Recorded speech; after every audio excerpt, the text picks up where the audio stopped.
In this video, I'm going to show you how I created an access point for my diesel heater into my camper without cutting a hole in the camper, and how I added some basic ducting to improve the distribution of heat throughout my camper, including up in the upper tent area.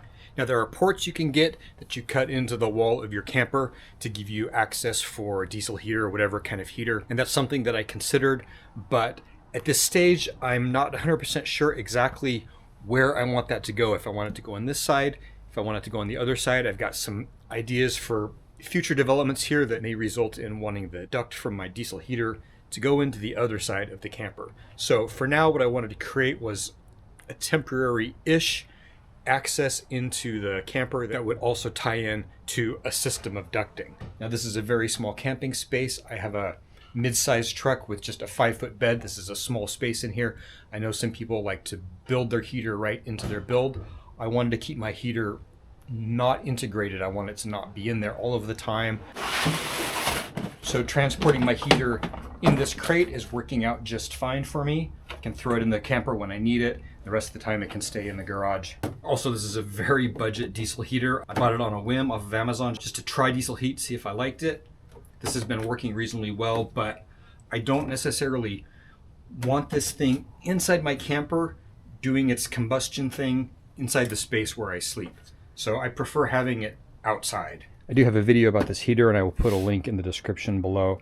So last winter, what I would do is I would run the diesel heater in here in the evening, and I would bring the duct in through whichever pathway I was bringing it, have it down low so that the heat would rise. But when I'm just in here for the evening and my bed is stowed, no heat was getting sort of up into the bed area. And then even with the bed deployed, this gap that I have to get up into bed is so small that you would get some heat rising from this space up there, but it wouldn't really get down into the depth of the wedge. I found that I could sort of pin the duct up here to blow heat upwards, and so I would actually kind of move the thing around. But if I had it like that in the morning when I'd fire up the heater, this space down here would stay cold, so when I come down to get dressed, put the bed away, this space would not be heated. Or if I left the heater running down here, the upper area would not get good heat circulation, and it wouldn't work on drying out the condensation that I inevitably accumulate during the night.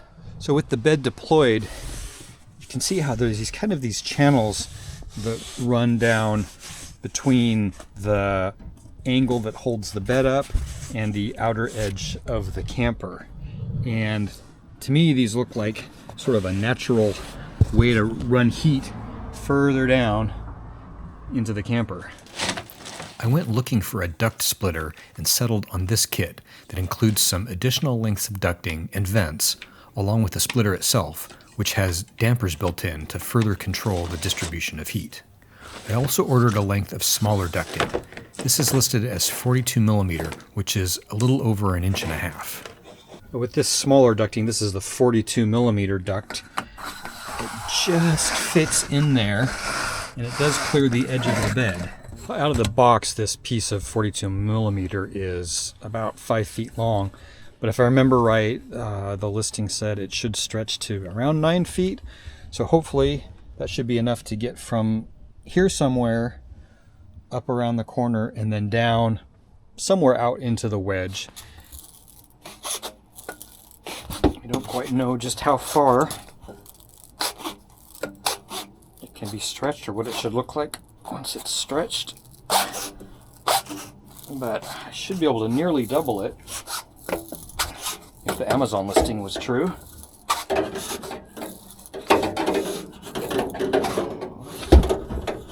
yeah, it's definitely getting much longer.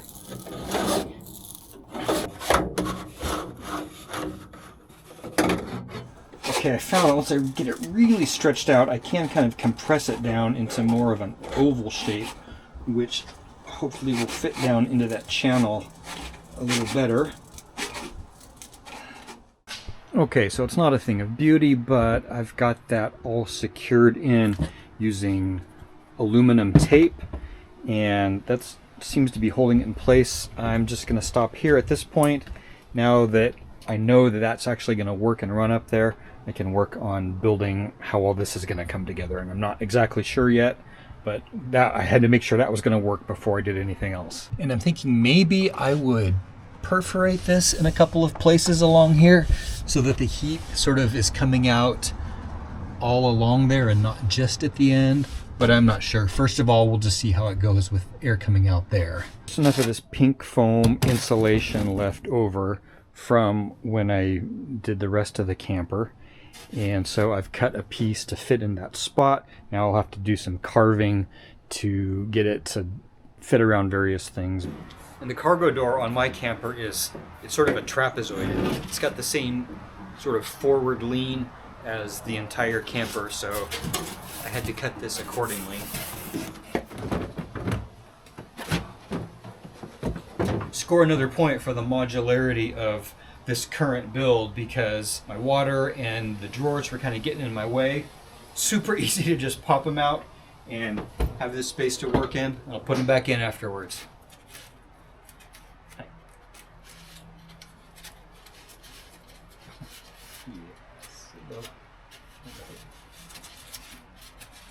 Insulation trim. Oh. Okay.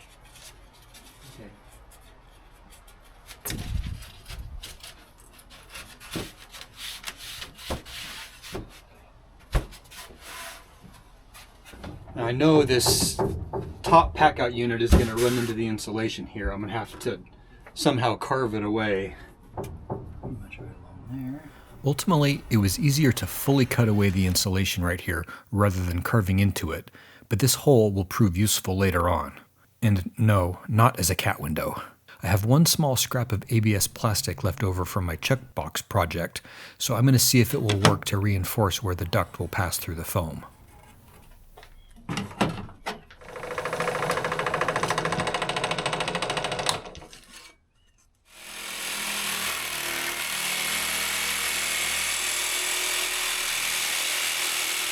Well, so here's an interesting quirk of this material. The jigsaw worked pretty well for cutting that small little circle. I was able to make the turn just fine, but apparently as it cut through the plastic, it was also melting, and it basically healed itself. I have cut all the way around. I don't know if you can see that. I have cut all the way around, but it won't come out because it just healed itself behind by the plastic melting. So,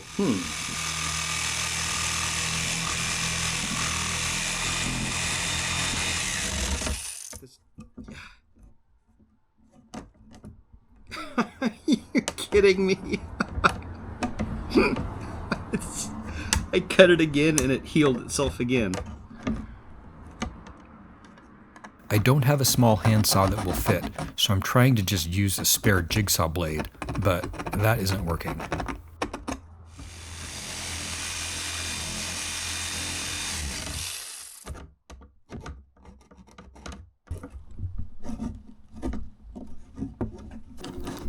Box knife gets nowhere. Finally, I found that by making a bunch of perforations, I can break the piece out. I'm cleaning that up with a cylindrical abrasive grinding bit. Okay, that took way longer than I expected just to cut a simple hole, but I finally got that cleaned up and that looks good. So the next thing is to figure out, we need to mount that. Okay, a nice little bit of serendipity here. This is like an anchoring bracket for some, basic IKEA shelving. I think it's, to secure it to the wall, in case of an earthquake. And I've got a bunch of these. My IKEA shelving is actually screwed directly to the wall, so not to worry. But that is just perfect. It fits on there perfectly.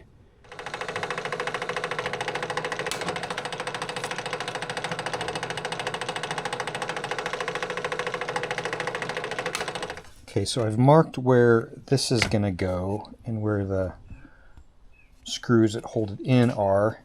That's where that will pass through, but I need more space around it so that I've got room to, get the duct from the heater onto this thing where it's sticking through. So, I don't know, I'm going to make it just a little bigger than that. I tested the jigsaw on a scrap and it worked quite well, so hopefully this is going to work all right.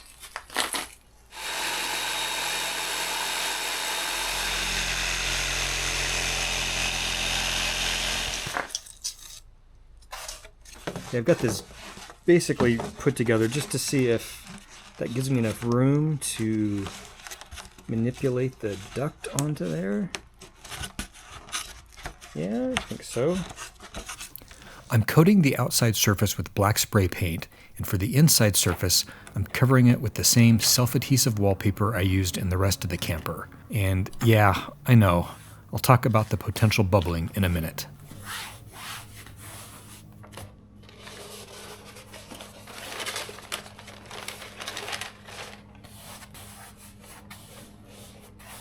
You don't have to walk on it.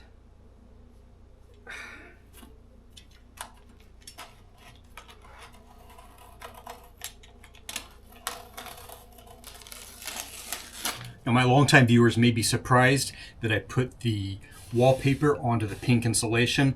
It's the same insulation and the same wallpaper that I had trouble with on the rest of the camper. When I first put the insulation in the camper a couple years ago and put this wallpaper on, the wallpaper started bubbling up within a couple of days, and the theory is that it's some kind of off-gassing off of the insulation. I didn't want to leave this pink, and I didn't want to paint it black because it's dark enough here in winter as it is. I have lots of this wallpaper left, and this piece of insulation is a leftover from when I did the insulation in the camper over, it was like 2.5 years ago. So it has been sitting in the garage off-gassing all this time.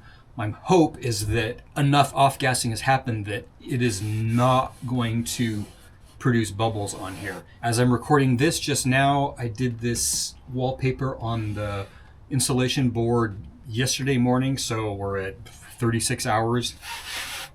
No bubbling so far. We'll see what happens. If it bubbles up, it's no big deal. It'll just match everything else.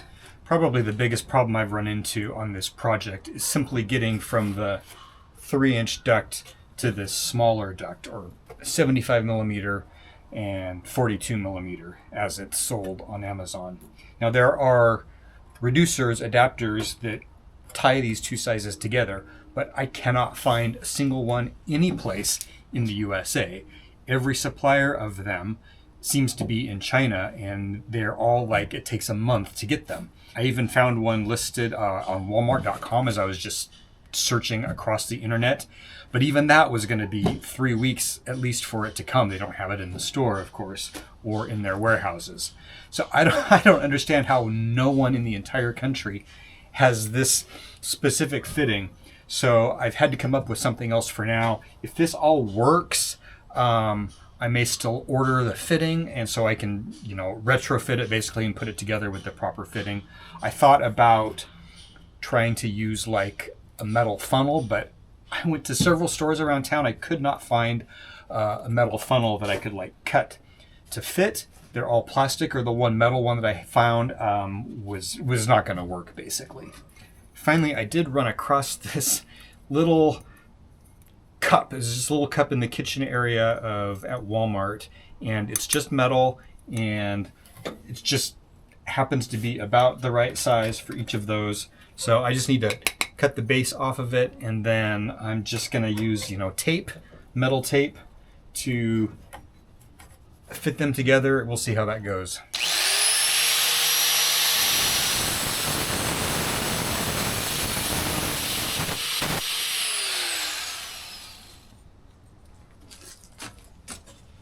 So here is the end result for now. The heat comes in from the heater there and splits, goes off into the small duct to run down the length of the wedge, and then drops into this bigger duct here and just comes down low. And I've just got that held into place with some wire. I don't think heat coming off of this duct is going to be a problem for my water. If anything, in the depths of winter, this may be a good thing to actually prevent my water from freezing. I don't know, we'll see how that goes. I put this little vent on there that came with the duct kit just to sort of direct the heat away from the water. Now, the water could be mounted further that way, but I've got it there because that gives me space here to carry my scooter when I want to have it with me. I was a little concerned this might interfere with the operation of my drawers, but in fact, it's no problem at all. I can access them just fine. I wanted this mounted as far back as possible just so that it would not interfere with the bed. When I close down the camper, I actually slide this bed panel this way. It keeps the tent from dropping down into the camper space when it's closed up. So I wanted to maximize how much I could scooch this up. And I wanted it up fairly high so that I could reach down from bed and adjust these dampers. Although with my initial testing, I don't think that's going to be necessary. I think I'll probably end up leaving both all the way open all of the time. See how it goes. Now the idea here is that this would only be put into place in the cold season when I actually want to be using the heat. In summer, I appreciate having this opening with the cargo door, and I don't want to eliminate that. So the idea is that pop this in here in September, October, and then April, May, whenever I stop needing the diesel heat, I just connect this here, take this panel out. This ducting can stay in place, and then I'll regain use of the cargo door. We'll see how that goes over the coming year. Now, when I moved to these Milwaukee pack-out drawers, one unexpected benefit I discovered was that from the cargo door, I could reach in here and access stuff, especially this drawer right here. It's the most convenient and easy to access. So this drawer has become the place where I keep stuff that I like to be able to access relatively quickly and easily without necessarily climbing into the camper. So things like my air down tools, my air pressure gauge, my flashlights, lighter for starting fires, and also I keep my toiletries in here so that before I go to bed, I can reach in, grab my toothbrush and toothpaste, and brush my teeth before I climb all in. I don't have to climb in here to access it. So this has worked out really nicely. Oh, hello, Duct. So the one downside I saw about walling this off for using the diesel heater is that I would lose access to this. But a sort of serendipitous little effect was that when I cut away some of this wall in order to just make this fit in, I realized it gave me this little access spot right here. So I'll show you what I did with that. Basically, I just added a scrap of aluminum bar. I just attached it right to these pillars in the corner of the drawer unit, and this is actually like a visor pouch from OBR Adventure Gear. I've got one on my driver's side visor, but it doesn't work for me on the passenger side, so I've had this sitting around, and it fits right on there really nicely. So this isn't perfect, but for just made entirely of stuff that I had in the garage, this is working out fine for now. And this pouch has room for all the stuff that I regularly need to access, like my flashlight, my air down, my tire gauge, and I've got my toothbrush and toothpaste in there as well. And this is not all perfectly sealed up, at least not yet. I can come up with some way to sort of block these holes. Even in the depth of winter, I always sleep with the tent windows at least partway open. A little airflow is good to help keep condensation down. I stay plenty warm in my sleeping bag with my electric blanket, and diesel heater when I'm inside in the evening and in the morning when I get up is more than enough heat to heat this little space up. I'm not too concerned about those little gaps. I will probably try and superficially cover them in some way. Well, I wanted to go out and camp to test this out, but my week is just a little too complicated. But I am gonna sleep in the camper tonight. So the only way I can truly test this out is to actually sleep in it through a cold night. So even though I couldn't get out and camp, I'm in my driveway, but it's a very crisp autumn night here in Eugene, and it's cold enough that I was getting a little condensation on the metal here just from being in here. So I'm going to run the heat for a while and shut it off when I'm ready to go to sleep. Turn it back on when I wake up in the morning, the way I would normally do when I'm out camping. So good night, check in the morning.